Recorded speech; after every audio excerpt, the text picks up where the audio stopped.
ಮಾಡ್ತೀವಿ. ಯಾವ ರೀತಿ ಮಾಡ್ತೀವಿ ಅಂತ ಕೇಳಿದ್ರೆ ದೊಡ್ಡ ಕೇಕ್ ಅನ್ನ ತಗೊಂಡ್ಬರ್ತಾ ಇದೀವಿ. ಕೇಕ್ ಸಂಸ್ಕೃತಿ ನಮ್ಮದೇ ಹೌದಿಲ್ಲ? ಯಾರ ಸಂಸ್ಕೃತಿ?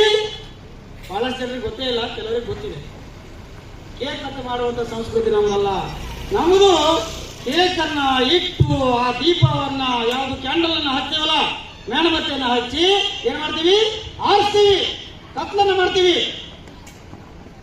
ಮಾಡ್ತಾ ಇದೇವಿಲ್ಲ, ಈಗ ಮಾಡ್ತಿರೋದು ಅದೇ ರೀತಿ ಮಾಡ್ತಾ ಇದ್ದೇವಲ್ಲ. ದೊಡ್ಡ ಕೇಕ್ ತರೋದು, ಒಂದು ಮೇಣಬತ್ತಿ ಹಚ್ಚೋದು, ಅದು ಹಚ್ಚೋದು, ಉಬ್ಬಿಸಿ ಬಿಡೋದು. ಅವಾಗ ಏನಾಗ್ತೈತಿ? ಬೆಳಕು ಬರ್ತಾ ಇದೀವಿ, ಕತ್ಲಾಗ್ತದೆ. ಕತ್ತಲಾಗ್ತಾ ಇದೆ ಅಂತ ಹೇಳಿದ್ರೆ ನಾವೆಲ್ಲರೂ ಕೂಡ ನಮ್ಮ ಜೀವನಕ್ಕೆ ಕತ್ತಲನ್ನು ಮಾಡ್ತಾ ಇದ್ದೀವಿ. ನಮ್ಮ ಜೀವನದಲ್ಲಿ ಪೂರ ಕತ್ತಲಾಗಿ ಹೋಗಲಿ ಅಂತ ವಿಚಾರ ಮಾಡ್ತಾ ಇದ್ದೀವಿ. ಆದರೆ ಹಿಂದೂ ಸಂಸ್ಕೃತಿ ಪ್ರಕಾರ ಊಟವನ್ನು ಯಾವ ರೀತಿ ಮಾಡಬೇಕು? ನಾವು ಆರತಿಯನ್ನು ಬೆಳಗಬೇಕು, ಪೂಜೆ ಮಾಡಿಕೊಳ್ಳಬೇಕು, ಆರತಿಯನ್ನು ಬೆಳಗಬೇಕು, ದೇವಸ್ಥಾನಕ್ಕೆ ಹೋಗಬೇಕು. ಇದು ನಮ್ಮ ಸಂಸ್ಕೃತಿ. ದೀಪವನ್ನು ಬೆಳಗಿಸಬೇಕು. ನಮ್ಮ ಜೀವನದಲ್ಲಿ ಯಾವಾಗೂ ದೀಪ ಆರಬಾರದು, ದೀಪ ಬೆಳಗ್ತಾ ಇರಬೇಕು. ಅದು ನಮ್ಮ ಸಂಸ್ಕೃತಿ. ಇದನ್ನು ಆಚರಣೆ ಮಾಡಬೇಕು ನಾವು. ಕೇಕ್ ತರೋದಲ್ಲ. ಈ ಹುಡುಗರೆಲ್ಲ ಆಚರಣೆ ಮಾಡ್ತಾ ಇರ್ತಾರೆ. ಕೆಲವರು ತಗೊಂಡು ಹೋಗಿ ಎಲ್ಲ ರಸ್ತೆಯಲ್ಲಿ ಕತ್ತಲಲ್ಲಿ ಇರ್ತಾರೆ, ಅಲ್ಲ ಕೇಕ್ ಕಟ್ ಮಾಡ್ತಾರೆ, ಮುಖಕ್ಕೆ ಹಾಕ್ತಾರೆ, ಏನೇನೋ ಮಾಡ್ತಾರೆ, ಎಲ್ಲೆಲ್ಲ ಹಾಕ್ತಾರೆ, ಅವ್ರಿಗೆ ಗೊತ್ತಿಲ್ಲ. ಇದು ನಮ್ಮ ಸಂಸ್ಕೃತಿಯನ್ನು ಹಾಳು ಮಾಡುವಂಥದ್ದು. ಹಾಗಾಗಿ ಇಂತಹ ಸಂಸ್ಕೃತಿಯನ್ನು ನಾವು ಬಿಡಬೇಕು. ನಮ್ಮ ಸಂಸ್ಕೃತಿಗಳನ್ನು ನಾವು ತಿಳ್ಕೊಳ್ಳಬೇಕು. ಅದನ್ನ ಆಚರಣೆಗೆ ತರಬೇಕಾದ್ರೆ ಮಾತ್ರ ನಾವು ಮುಂದಿನ ದಿನಗಳಲ್ಲಿ ಬದುಕಲಿಕ್ಕೆ ಸಾಧ್ಯ ಇದೆ. ಈ ರೀತಿ ನಾವು ಹಲವಾರು ವಿಚಾರಗಳನ್ನು ನಾವು ಇದರಲ್ಲಿ ಹೇಳ್ಬೋದು. ನಮ್ಮ ಮನೆಗಳಲ್ಲಿ ನಾವು ಬಹಳಷ್ಟು ಕೂಡ ಕಳ್ಕೊಳ್ತಾ ಇದ್ದೀವಿ. ಇನ್ನೊಂದು ಪರಿಸರ. ನಮಗೆಲ್ಲ ಗೊತ್ತಿದೆ, ಒಳ್ಳೆಯ ಪರಿಸರದಲ್ಲಿ ನಾವೆಲ್ಲರೂ ಕೂಡ ಸರಿ ಇದ್ದೀವಿ. ಇಲ್ಲಿ ನಮ್ಗೆ ಯಾವುದೂ ಸಮಸ್ಯೆ ಇಲ್ಲ. ಯಾವುದು ಕಾಡಿನಲ್ಲಿದೆ, ಒಳ್ಳೆಯ ವಾತಾವರಣ ಇದೆ, ಸ್ವಚ್ಛವಾದಂತ ಗಾಳಿ ಬರ್ತಾ ಇದೆ. ಅದೇ ದಾಂಡೇಲಿಗೆ ಹೋದ್ರಿಂದ ನಮ್ಮ ಪರಿಸ್ಥಿತಿ ಗಂಭೀರ. ಅಲ್ಲಿ ಯಾವ ಕಸ ಎಲ್ಲ ಹೋಗದಿರ್ತಾರೆ, ಯಾವ ವಾಸನೆ ಎಲ್ಲ ಬರ್ತಾ ಇರ್ತದೆ, ಯಾರ ಮನೆಗೆ ಯಾವ ಗಟ್ಟರ ನೀರು ಬರ್ತದೆ, ಏನು ಗೊತ್ತಾಗೋದಿಲ್ಲ. ಬಹಳ ಪರಿಸ್ಥಿತಿ ಗಂಭೀರ ಇದೆ. ದೊಡ್ಡ ದೊಡ್ಡ ನಗರಗಳಲ್ಲಿ ಮತ್ತು ಸಮಸ್ಯೆ ಇದೆ. ಸೊಳ್ಳೆಗಳ ಕಾಟ ಇರ್ತದೆ. ರಾತ್ರಿ ಮಲಗೋದಂದ್ರೆ ನಮಗೂ ಕಷ್ಟ. ನಾವು ದಾಂಡೇಲಿ ವಾಸ ಮಾಡ್ತೀವಿ. ನೀವು ಎರಡೂ ಜೀವನವನ್ನು ನೋಡ್ತಾ ಇದ್ದೀರಿ. ಹಳ್ಳಿಯ ಜೀವನ ನೋಡ್ತಾ ಇದ್ದೀರಿ, ಇಲ್ಲ ನಗರದ ಜೀವನವನ್ನು ನೋಡ್ತಾ ಇದ್ದೀರಿ. ಯಾವ ರೀತಿ ಇದೆ ಅಂತೇಳಿ. ಹಾಗಾಗಿ ಇಲ್ಲಿ ಒಳ್ಳೆಯ ವಾತಾವರಣದಲ್ಲಿ ಇರಿ, ಪರಿಸರವನ್ನು ನಾವು ರಕ್ಷಣೆ ಮಾಡ್ತಾ ಇದ್ದೀವಿ. ಅದರಿಂದ ಎಲ್ಲರೂ ಏನ್ ಮಾಡ್ತಾ ಇದ್ದಾರೆ? ಜೀವನ ಮಾಡ್ತಾ ಇದ್ದಾರೆ. ಆದರೂ ಕೂಡ ಒಂದಿಷ್ಟು ಪರಿಸರವನ್ನು ಹಾಳು ಮಾಡುವಂತ ಕೆಲಸ ನಾವು ಕೂಡ ಮಾಡ್ತಾ ಇದ್ದೀವಿ. ಅದನ್ನ ಬಿಟ್ಟು ನಾವು ಒಳ್ಳೆಯ ಒಂದು ವಾತಾವರಣವಿರುವ ಹಾಗೆ ಪರಿಸರವನ್ನು ಸ್ವಚ್ಛವಾಗಿಟ್ಟುಕೊಳ್ಳುವಂತ ಕೆಲಸವನ್ನು ನಾವೆಲ್ಲರೂ ಕೂಡ ಸೇರಿ ಮಾಡಬೇಕಾಗಿದೆ. ಅದೇ ರೀತಿ ಕಾನೂನುಗಳನ್ನು ಪಾಲನೆ ಮಾಡಬೇಕಾಗಿದೆ. ಕಾನೂನು ಅಂದ್ರೆ ಯಾವ ಕಾನೂನುಗಳು? ನಾವು ನಾಗರಿಕ ಶಿಷ್ಟಾಚಾರ ಅಂತಿದ್ದೀವಿ. ನಾಗರಿಕ ಶಿಷ್ಟಾಚಾರದಲ್ಲಿ ಎರಡು ವಿಧಗಳಿವೆ. ಒಂದು, ಸರ್ಕಾರದಿಂದ ಬಂದಿರುವಂತಹ ಕಾನೂನುಗಳನ್ನು ಪಾಲನೆ ಮಾಡಬೇಕು, ನಿಯಮಗಳನ್ನು ಪಾಲನೆ ಮಾಡಬೇಕು. ಇನ್ನೊಂದು, ನಮ್ಮ ಮನೆಗಳಲ್ಲಿ, ನಮ್ಮ ದೇವಸ್ಥಾನಗಳಲ್ಲಿ, ನಮ್ಮ ಆಚರಣೆಗಳಲ್ಲಿ ಒಂದಿಷ್ಟು ನಿಯಮಗಳಿದೆ. ದೇವಸ್ಥಾನಕ್ಕೆ ಬರುವಾಗ ಯಾವ ರೀತಿ ಬರಬೇಕಂತ ನಿಯಮ ಇದೆ, ಅದೇ ರೀತಿ ಬರಬೇಕು. ಮನೆಯಲ್ಲಿ ಬೆಳಗ್ಗೆ ಎದ್ದ ತಕ್ಷಣ ನಮ್ಮ ಮಕ್ಕಳು ಸ್ನಾನ ಮಾಡಿ ದೇವರಿಗೆ ಕೈ ಮುಗಿದು ನೀರು ಮುಂದಿರುವ ಮನೆ ಬಿಡುವಂತ ನಿಯಮ. ಇದು ನಾಗರಿಕ ಶಿಷ್ಟಾಚಾರ. ಹಿರಿಯರು ಬರ್ತಾರೆ ಮನೆಗೆ, ಅವರಿಗೆ ಗೌರವ ಕೊಡುವಂತ ಕೆಲಸ ಮಾಡಬೇಕು. ಇದು ನಾಗರಿಕ ಶಿಷ್ಟಾಚಾರ. ಮನೆಗಳಲ್ಲಿ ನಾವು ಮದುವೆಗಳನ್ನು ಆಚರಣೆ ಮಾಡ್ತೀವಿ. ಅಲ್ಲಿ ನಮ್ಮ ಏನು ನಿಯಮಗಳಿವೆಲ್ಲ, ನಾವು ಪದ್ಧತಿಗಳು ಅಂತ ಕರಿತೀವಿ, ಶಾಸ್ತ್ರಗಳು ಅಂತ ಕರಿತೀವಿ.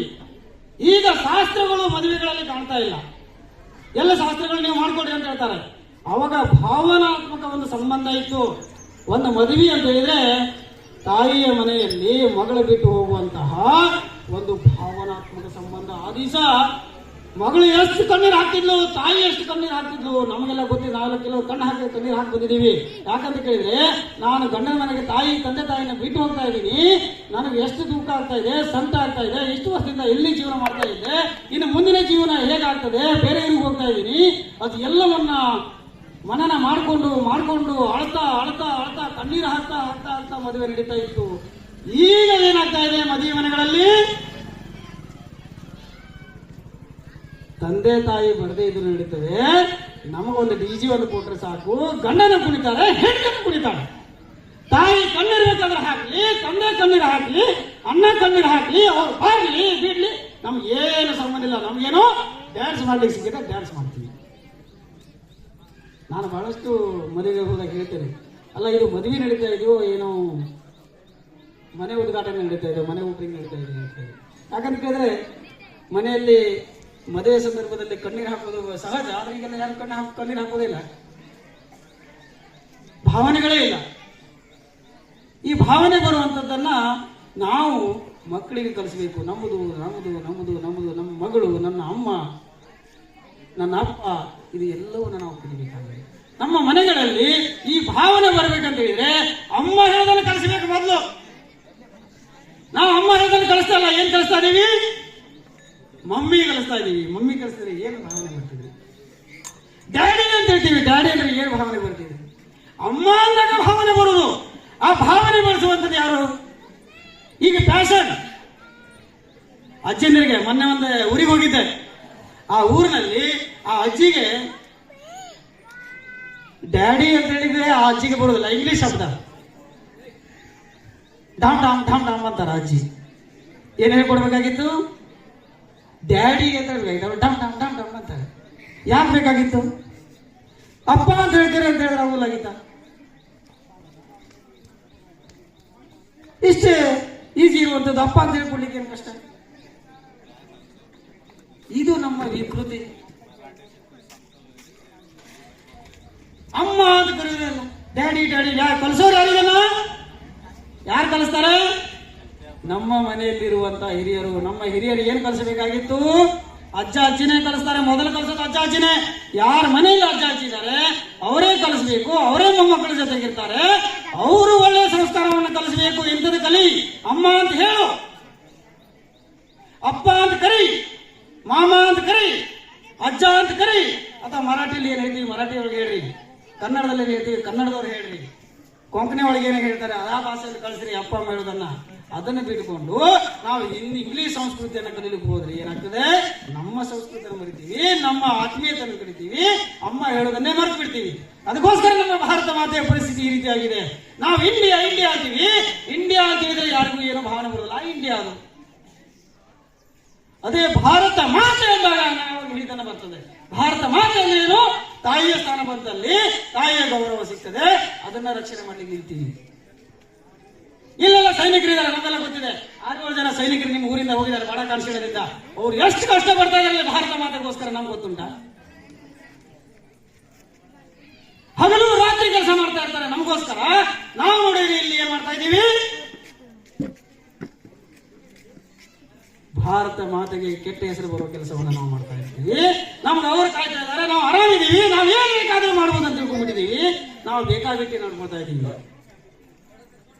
ಹಾಗಾಗಿ ಈ ಭಾರತ ಮಾತೆ ಏನಿದೆಯಲ್ಲ, ಇದಕ್ಕೆ ನಾವು ಗೌರವವನ್ನು ಕೊಡಬೇಕು, ಇದರ ರಕ್ಷಣೆಯನ್ನು ಮಾಡಬೇಕಾಗಿದೆ. ಇನ್ನು ಮುಂದಿನ ದಿನಗಳಲ್ಲಿ ನಾವೆಲ್ಲರೂ ಕೂಡ ಭಾರತ ಮಾತೆಗೋಸ್ಕರ ಕೆಲಸ ಮಾಡಬೇಕಾಗಿದೆ. ಸಂಸ್ಕಾರವನ್ನು ನಾವು ಮಕ್ಕಳಿಗೆ ಕಲಿಸ್ತಾ ಭಾರತ ಮಾತೆ ಬಗ್ಗೆ ಕಲಿಸಬೇಕಾಗಿದೆ.